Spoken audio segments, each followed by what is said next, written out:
Olyan mély a szövegvilág, megroppan a fajtátok. A sok negatív embertől folyamat csak szart látok. Ne úgy csináld, nem így kell. Hallottam már ezerszer azt a félmondatos félrimem, olyat üt, hogy lefekszel kibé.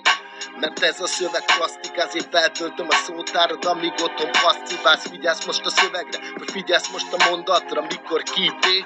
Az alapokat oktatja, hogy elkapott a jó alap, a kialakult szövegkör. A piercingem meg összeért az itt lefestett szövegtől. Hogy csináljak, hogy legyen, hogy dobjak ki egy jó zenét. A ritmikás rírepér, meg eladnám a félvesér. Hogy figyeljek megint a befejező dumára, miközben a real szöveg nem landol majd a kukába. Kibé voltam, és kibé is leszek.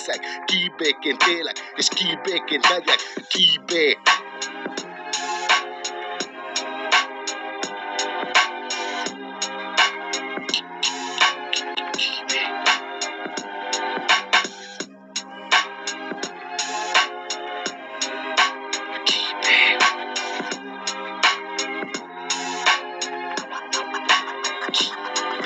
Hogy jól látod, megjöttem, hát kértetek egy szép zenét, azt nem hoztam, de elhoztam egy népzenét. Skibé már megint a szöveteknek karambol, H1-en egy Covid, összefosod magadtól, a média az megfertőz, ugyanúgy a világ is. Rádió meg tévéműsor, megmondja a király is, a tudatod az módosul, átírják az emberek, elmondjam az őszintén, testvérem nem merem, hazugság meg képmutatás, mi folyik az országba, verjétek a faszotokat egyenest az Orbánra, MSZP meg Fidesz. Elmentek a picsába, a jó paprikás krumplit is a Jakab-Peti csinálnak a peace.